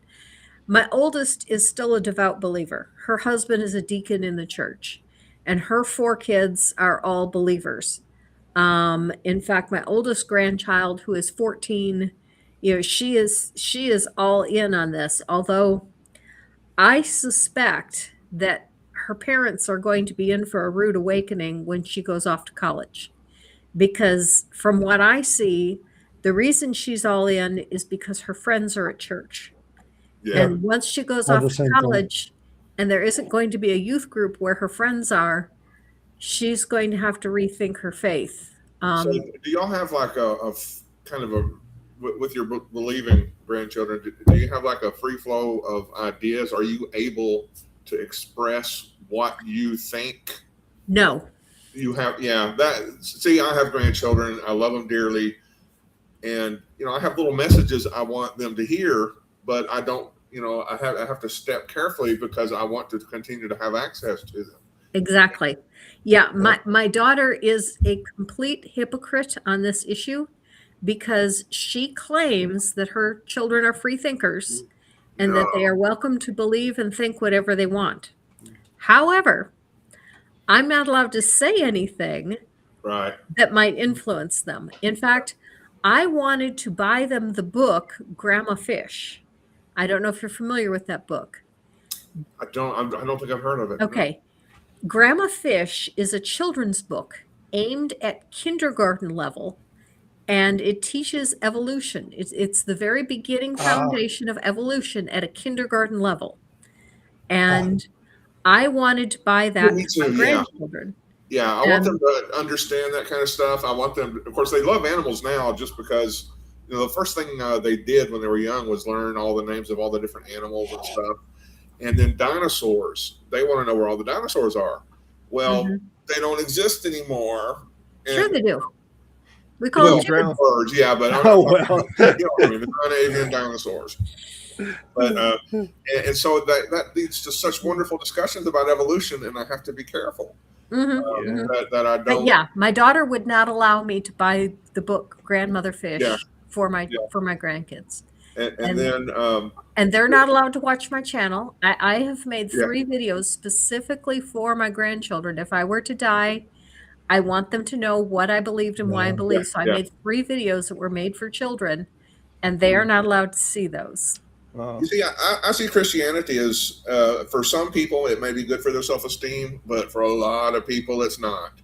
And I would not want my grandchildren to be hit with some of the brain, what do you call it, the brainwashing or the gaslighting because the problem with gaslighting is it leaves you hating and doubting yourself. And like communicating such ideas that you are okay just the way you are as a person. You don't have to prove to any being that you're worth your worth your personal space, your ideas, your desires. You don't have to answer to anybody within the law, of course. And go ahead. I don't mean to break everything up here, but I would try to engage a little bit with the Q&A, and we've gotten little to nothing on the Q&A, so we'll try to. I think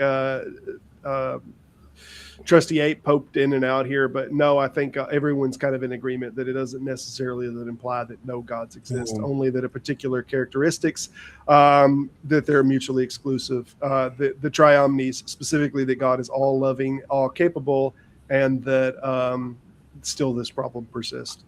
Right. Yeah, or just the basic idea, when you need them, they're not there. You have to make up an excuse as to how they're there anyway. Yeah.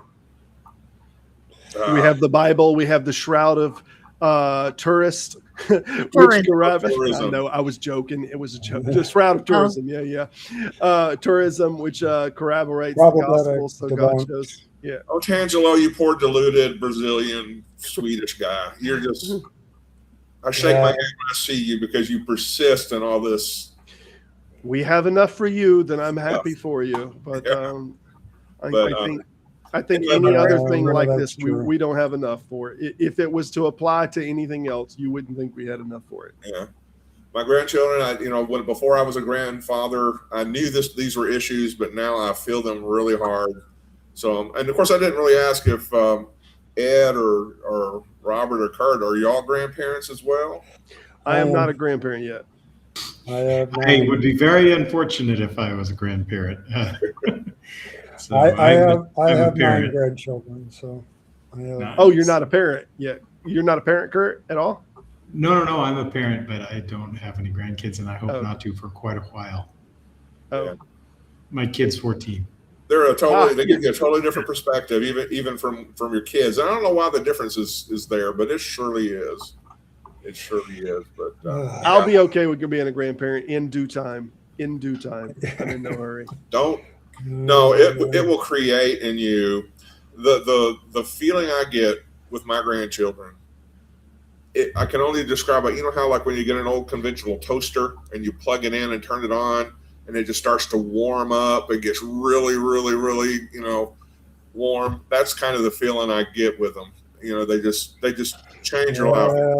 Good serotonins and other good feeling hormones in your system. You don't worry about how old you are. You worry about you wonder how young they make you feel. Yeah, they do. You still have to do that to wiping their bottoms and stuff like that too, though. If you don't mind, I'd like to engage with Trustee Ape's comment. Sure. Trustee Ape said my kids were taken and indoctrinated by a grandparent. Yeah, I'm conflicted about how to handle it. I think the answer to how to handle it is to sit down with the kids and say, you're free to believe whatever you want to believe. But, here's what I think and why, and ask them what they think about what they heard and why. Mm-hmm. Yeah. I'm always like, I don't know why the Shroud of Turin still just blows my mind that anyone believes that. That to me, like it should have been settled hundreds of years ago with the letter of the priest, right? The subject should have been so done back then when the priest was like, yes, this was a forgery. Money with that. You make too much money with that. We're making too much money with it. Right, I know, but even the Pope was like, okay, you can put it on display, but put it on display under the premise that it's made in the image, so to speak. It's not the original. It's a piece of art. It fits the image of what everybody thinks Jesus looks like too well. It shouldn't look like what we think at all. Like if it was genuine, like it would be. It doesn't have carpo metacarpo phalangeal joints, which is a huge problem. But much more importantly, Jesus isn't depicted with a beard in any iconography until the 4th century. So it just doesn't fit the earliest representations of the figure. Yeah, it's just, but none of that matters as much to me as like the first time that it ever shows up in literature. It's like it's a forgery. The very first time it's ever mentioned, it's like this is not real. And then people look back at this and like, no, don't pay no attention to that. First time ever written about, says it's not real. Don't worry about that. He was just upset. Like, what are you talking about? I heard someone say that if you unfolded the arm, that it would be too long. Yeah, there's all kind of problems. Yeah, if you read, proportions are really bad. The human, the guy would be just a monster, and with a head that's either too large or too small. I can't remember which one was. But no, he'd look like the Grendel in the Beowulf digital movie with Anthony Hopkins. But I don't know if y'all ever watch Jacob Berman on History Valley, but over the last year or two, he had this guy on who essentially did a proof of concept on creating an image like the Shroud of Turin. Mm-hmm. And, it doesn't have to be the exact way that some dude way back in the, Middle Ages or whatever did it. It's just that there's a proof of concept that it can be done. Mm-hmm. And you have to keep putting time and investment in figuring out all the different ways recreating it can be done. And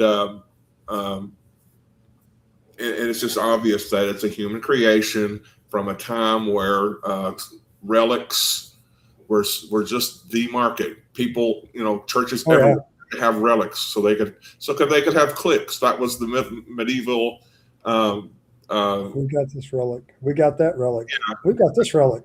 Right. I mean, I'm always willing to maximally grant the shroud and say, like, okay, let's say the shroud dates to Jerusalem in 33 CE. So, like, how do we know this is Jesus? What's the right? Even then, you're like, you can't. How did Paul know the person who appeared to him was the same Jesus as the other people's Jesus? Jesus, right? Get out. There's no physical description. And wrote it out. You see, what they need is a Jesus signature on the corner. I knew you was going to do that. You need a birthmark, like in the Scarlet Pimpernel or something, that people can identify him by, right? Put that ichthus fish in the corner, then we know it's authentic, kind of thing. There you go. So Dave made the comment on here: why is Jesus depicted as a Caucasian man from Scandinavia, as opposed to a first-century Palestinian Jew from the Levant? So, oh gosh, didn't Seth Andrews just do something on this? Yeah, that's how they were already painting him. Okay, that's how they made him. All right. Well, I mean, I have my fangs lore for it because his parents actually were white, but it's like I think Seth Andrews just did something on this, the history of white Jesus, or I just listened to it. But the history of white Jesus. Yeah, he did a presentation and it was really good. Yeah. Yeah, because he says, like, historically, Jesus always gets depicted as the color or ethnicity of where he goes. Like, there's a song about that. Yeah. Some see him. Some see him painted dark as they. I don't remember how the whole song goes, but yeah, there's a song about how dark people see him dark, Asian people see him Asian, and basically people see him any way they want to see him. Mm-hmm. Yeah, it's a cultural thing. Like, that's docetism. Yeah, or maybe it's a Rorschach test. Could be. Yeah, just like the Bible. So many Rorschach tests. That's all the Bible is a Rorschach test. You have all these passages. It depends on how you interpret them. It depends on what things you want to choose to acknowledge as your context. And then, it suddenly agrees with me. Yep.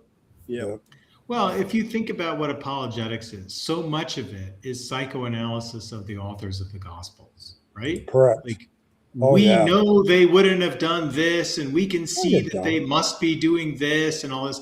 Like, you don't know that. You don't know anything about these people. You don't even know where they lived.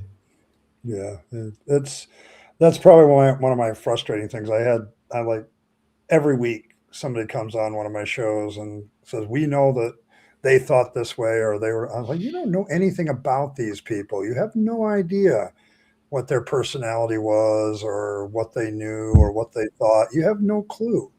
Like, unless they write something down, you know nothing. And you Yeah. can't assume that.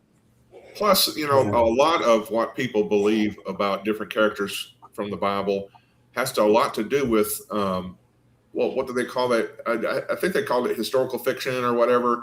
You know, people writing stories about these characters independent of the Bible, and then all the Yeah, you mean fan fiction? Yeah, Jesus has a lot of fan fiction. Yeah, Jesus a lot of has fan a fiction. lot of fan fiction. So you were talking a moment ago about the characteristics that you couldn't know about the individual. I was just talking with someone the other day about the Gospel of Thomas, not the infancy gospel, but the sayings, the 114 sayings. And we were looking at verse 22 and verse 114 of these. And verse 22 has that you have to be like a little child. It's to get into heaven. That it says that you must, it's something like be both male and female to reconcile yourself. No, You know until what I'm she talking can about? become male, she will not enter the kingdom. No, of that's verse heaven. 114. That's the next one I was Okay. talking about. So verse 22, though, says something very, very different. It's talking about to be made perfect, to be made both male and female. But then verse I think that's a reference to Plato's dialogue where the original creation was both male and female. Male and female, the right, reason right. people seek to have sex is because they want to get back to that original being.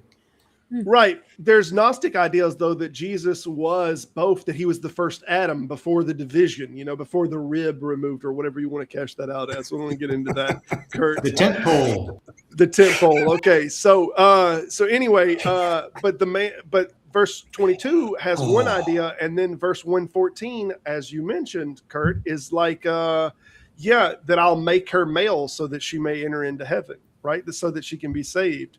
So if you're talking about like, who is this Jesus guy? Is he this guy that is saying, you know, to be perfect, you got to be both male or female? Or is he this guy that is saying, you know what, Mary is not perfect because she's not a man. I'll make her a man, and then she can be like you and me and have a soul. You know, and this is in the same text, though granted, we think these things are collected at very different times and put into there. But like, what does this tell us about the character? Nothing. These are two absolute extreme positions on like sexuality and the individual apparently coming from the same person. So it tells us nothing. We know Well, in this is some my problem. approaches, Sorry, in go some ahead, approaches to metaphysics or whatever, like in Buddhism, those contradictions are the kind of the point. It's a You koan. you don't try to go away from the contradictions or the contradictions. You just accept the tension and then try to grow from it or grow out of it. And I'm not saying whether that's right or wrong or if that would benefit humanity or not, but give it a try. You know.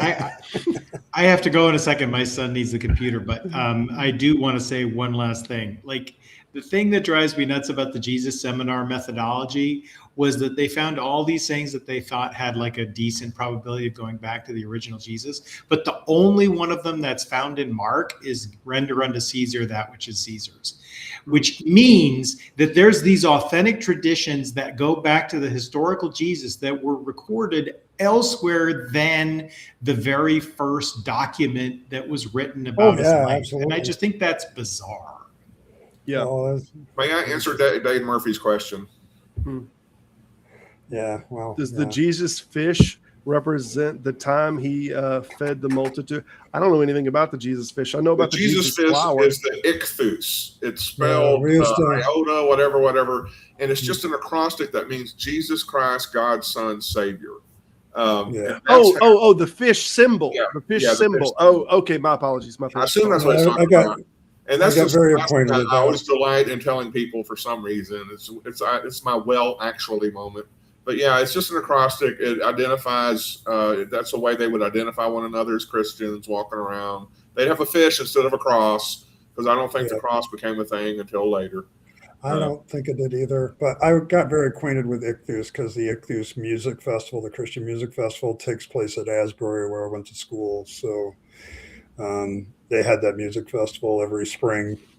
So in April, it's one of the first Christian music rock festivals that was going on, and their symbol was the Ichthus Festival. So and Dave Murphy, if you're going to JC, It's those are Greek letters that are the acrostic, not English letters. I meant to. I'm sorry, y'all. I meant to tell you in advance, Miss Kelly. If you want to get in on this conversation, you got to lead with your elbow. You got to come on in. Okay.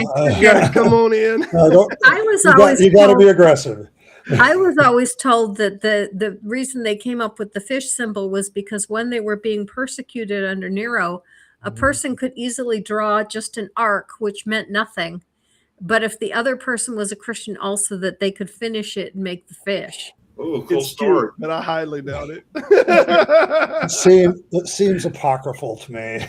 Well, at any rate, there's stories everywhere. That's the thing is you have nothing but stories. Oh, and Scott, going back to your question about the grandkids, my other daughter, who was also raised, in the same Christian school as my oldest, she is no longer a believer. And she, she's not hostile to Christianity. She just doesn't. I don't actually know what she believes. She might be a theist for all I know, but she doesn't practice any particular religion. And they have not presented any religious ideas to their son. Their son is being raised completely secular. So I can say whatever I want in front of that grandchild. They're believing. Is this the same kid that won't let you let the granddaughter look at your channel? No, Okay. this is a different kid. This daughter is a pediatrician. So she, she fully embraces evolution because it's the basis of her entire education. Sure. And as a physician, she's very open to people believing whatever they want. Yeah, I just want my grandkids to learn to ask the question, "How do you know that?" And I want them to put it back at me whenever I tell them something. I want them to go, "How do you know that, Gramps?" And if I'll either go, "I don't really know," or I'll give them an answer. But that's if they could just approach life that way. And have the energy and the initiative to go find answers to those questions, then I'll rest easier at night, because this is all about Gramps resting easy at night, knowing that his legacy isn't going to end up in all sorts of dysfunction and hey, Scott, depression. I have one that I use with my daughter. It's dig to the bottom of it. And that's these questions. The reason that I mentioned that one, because you can do, and I thought about this a while back, when we have a question that you ask and they give an answer. If you say something like, "How do you know that?" and they say, "Well, the Bible says so," that might feel like a finality to it. But if it's like dig to the bottom, and they have this ideal of dig to the bottom, then you can dig further past getting that answer. You can say, "Okay, but why do we think that that's true? Because the Bible said it," or just keep digging till you get a good sense of foundation and satisfaction. And I think that's of course the different sayings work better for different ages, obviously, right? As it gets a little more older and complex. Of course, I'm the world's worst about how to translate ideas into age-appropriate nuggets or whatever. It's just it's like I find myself fumbling and getting mealy-mouthed, and then they just run off because they lost their attention. It is a skill. It definitely is a skill. Simos coming in here at the buzzer. What's up? Simos. Oh yeah, here we go. There we go. I'm in now. I just wanted to say, Scott, that's fantastic. Right, I mean, it blows my mind, some of the stuff you say from time to time. That is fantastic. Teach the kids to ask, "How do you know that?" Not tell them, try and poison them against their parents, as their parents might think if they're Christian. But just go in through the back door and go, "Well, how do you know that?" And what greater question to ask on Divine Hiddenness than "How do you know that?"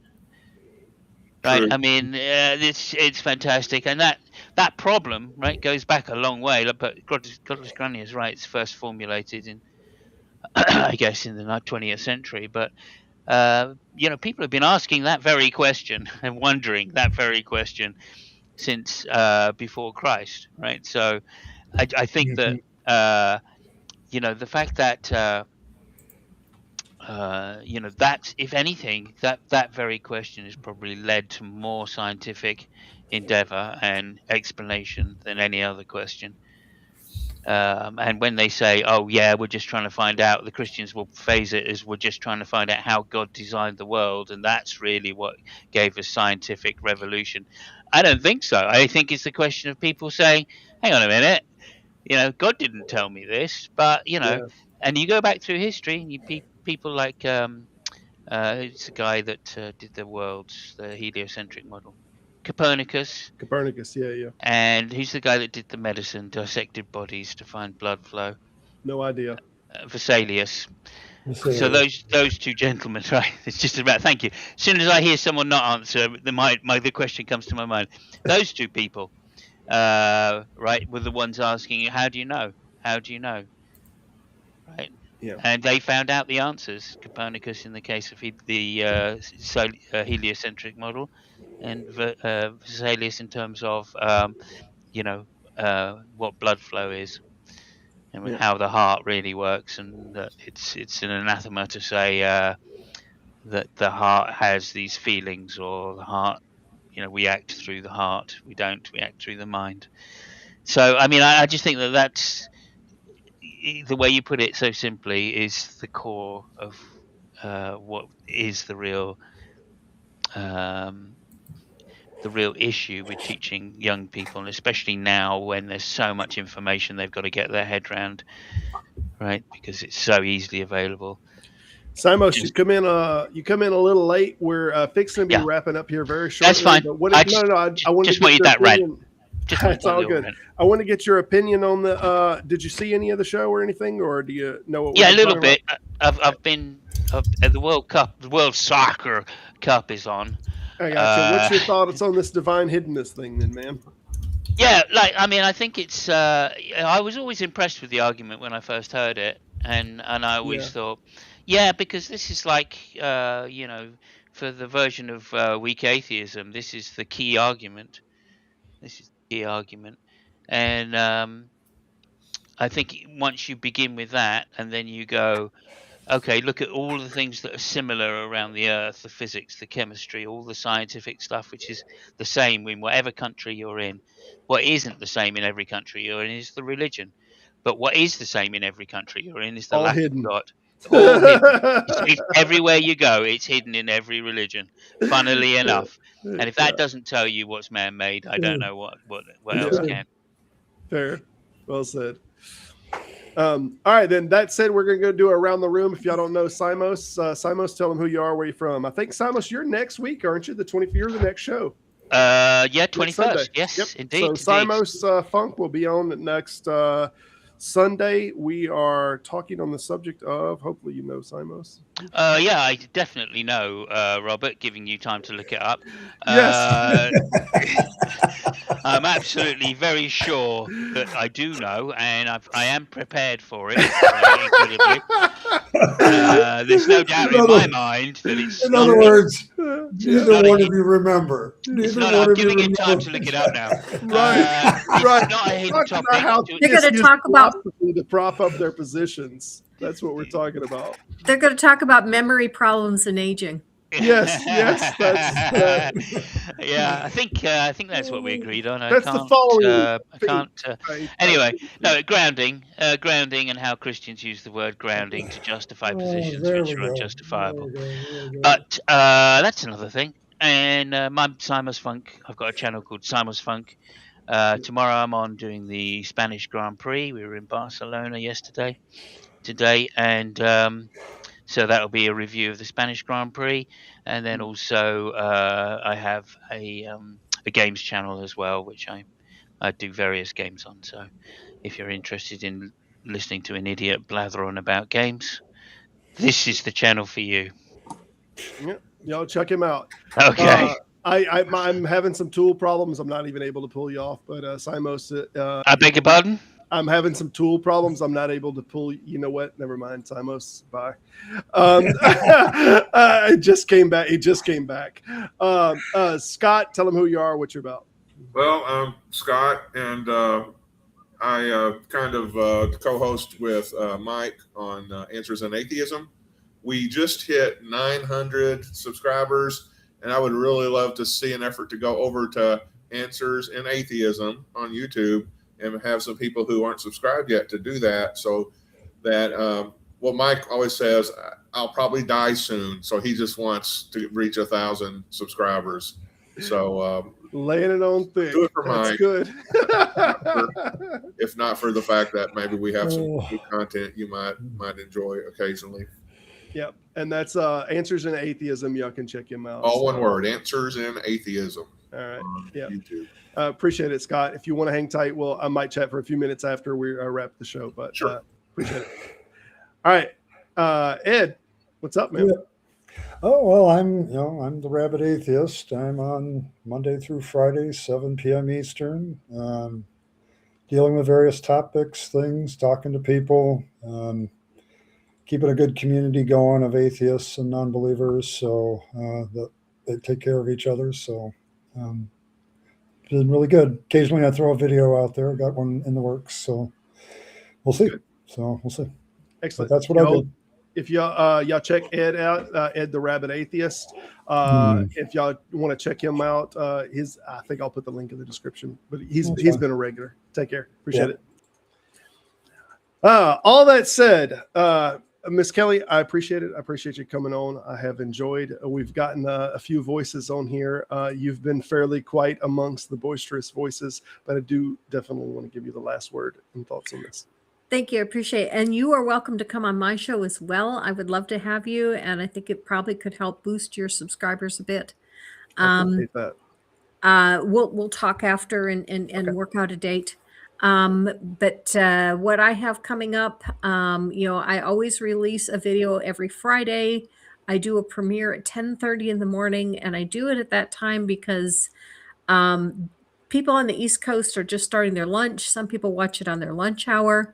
It's not too late for the people in Europe. There's a number of people in Europe that watch, although I do have a couple of people that are watching it. It's 3:30 in the morning their time, and I'm going, why aren't you in bed? But anyway, that's what time the scripted video gets released. And then every Saturday at 3:30, I do a live show. And next week, my guest is going to be Dr. Kip Davis. And we are going to be discussing the way we view the Bible differently. Dr. Kip Davis finds the Bible absolutely thrilling. And I get that. I mean, he's an expert on the Dead Sea Scrolls. Yep. And I get that it is a book, if you are looking for information about what ancient people believed and what ancient people, about ancient people's culture, yeah, the Bible is a rich source of that kind of information. But I have a hard time getting past seeing the Bible as a tool of oppression. And so we're going to talk about the difference in how we see the Bible. That would be great. Well, fantastic. Well, with that said, I'm going to pull you off the stage, and I will be with you very shortly. We're just going to wrap it here. Thank you. Okay. And everybody go check out Godless Granny. Her link is pinned in the description. Appreciate it. Bye. That said, I appreciate everyone for joining, and I encourage you to come back next Sunday. We'll have Simos Funk on, and we'll be talking about a few subjects with Simos. But I appreciate everyone for joining, and remember, as always, to stay skeptical and stay skeptical of your skepticism.